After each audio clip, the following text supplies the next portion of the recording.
সামাজিক মাধ্যমে বাংলাদেশিরা ভারত বিরোধিতা করতে গিয়ে বহু সময় বলে থাকেন চিকেন নেক ভারত থেকে আলাদা করে দেব।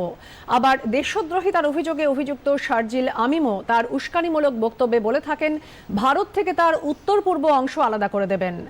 মহানন্দা তিস্তা স্রোত বহমান, পশ্চিম দেশের এমন হাস্যকর দাবিও বহমান। কিন্তু পশ্চিমবঙ্গের কোন জায়গাটাকে বলা হয় চিকেন নেক? ভৌগোলিক অবস্থানটাই বা ঠিক কোথায়?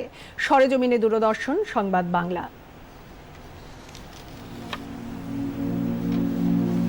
এদিকে ভারতবর্ষের রাস্তা দিয়ে আমরা চলেছি, পাশে কাঁটাতার, ওদিকে বাংলাদেশ, তেঁতুলিয়া।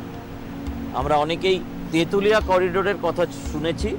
এ হচ্ছে সেই জায়গা, বাংলাদেশিদের কথায় চিকেন করিডোর। তারা কেটে নিয়ে চলে যাবে এবং যার ফলে শিলিগুড়ি থেকে উত্তর পূর্ব ভারত পুরো ভারত থেকে আলাদা হয়ে যাবে। জয়ের উল্লাসে উল্লসিত বাংলাদেশ। এই প্রথম বাংলার কোনো চ্যানেল আপনাদের দেখাচ্ছে যে সেই তথাকথিত চিকেন নেক কারে কয়। আসলে এই জায়গাটা উত্তর দিনাজপুর জেলা পুরোটাই হচ্ছে একটা সরু জেলা, একদিক থেকে আর একদিক 30 কিলোমিটার 40 কিলোমিটার, কিন্তু চোপড়ার এই অংশটা এটা মাত্র 22 থেকে 25 কিলোমিটার একদিক থেকে আর একদিক, এবং এর খুব কাছে নেপাল। তাই বাংলাদেশ মনে করে বা শারজিল রা মনে করে যে এই জায়গাটা যদি ভারতবর্ষ থেকে আলাদা করে দেওয়া যায় তাহলে বোধহয় ভারতবর্ষ খুব দুর্বল হয়ে পড়বে। চিকেন নেক বিষয়টা কি সেটা বোঝার জন্য আপনাকে চোপড়ার এই জায়গাতে আসতে হবে। এটা একটা 3টে জায়গার একটা সংযোগস্থল। তলা দিয়ে মহানন্দা নদী বয়ে যাচ্ছে এবং এই মহানন্দা নদীর পাশাপাশি এই নিচে দিয়ে বয়ে যাচ্ছে হচ্ছে তিস্তার চাষের ক্যানাল। কিন্তু আসল বিষয়টা কি? চিকেন নেক কেন কেন ওই মুরগির সরু গলা, যেটা নিয়ে বাংলাদেশিরা এত উত্তেজনা সৃষ্টি করে।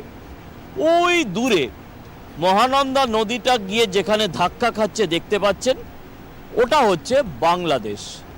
তেঁতুলিয়া, যে তেঁতুলিয়া করিডোরের কথা আপনারা সবাই শুনেছেন একটা সময়তে, ওটা বাংলাদেশ। এখান থেকে কতটুকু দূরত্ব সেটা নিশ্চয়ই আপনারা বুঝতে পারছেন। এবারে যান ডান দিকে। ডান দিকে মাত্র কয়েক কিলোমিটার গেলে ন্যাশনাল হাইওয়ে এবং তারপরেই হচ্ছে কিষানগঞ্জ, এবং সেখান থেকে অল্প একটু গেলে হচ্ছে নেপাল।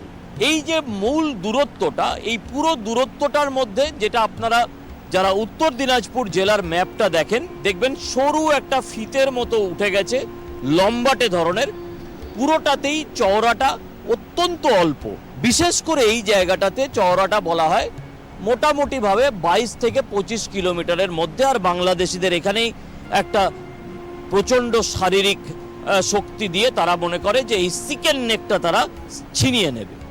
আর আবার পিছনের যে অংশটা, এই পিছনের অংশটা হচ্ছে দার্জিলিং জেলা। অর্থাৎ তাদের বক্তব্য যে এই জায়গাটাকে যদি তারা বিচ্ছিন্ন করে দিতে পারে তাহলে ভারতের একটা বিশাল অংশ তারা কেটে নেবে। আমরা সেটা শুনি, কিন্তু কোন জায়গাটাকে নিয়ে মুরগির গলার সঙ্গে তুলনা করা হয় সরু অংশ হিসাবে, এবং সেটা নিয়ে সারা বিশ্বে যারা সামরিক শক্তি আছে তারা আলোচনা করেন, এবং কেন এই বিষয়টা স্ট্র্যাটেজিক দিক থেকে, নিরাপত্তার দিক থেকে ভারতের কাছে অত্যন্ত জরুরি। রাকিব, হিমাংশু এবং বেদান্তর সঙ্গে প্রসেনজিৎ বক্সি, দূরদর্শন সংবাদ, চোপড়া, পশ্চিমবঙ্গ।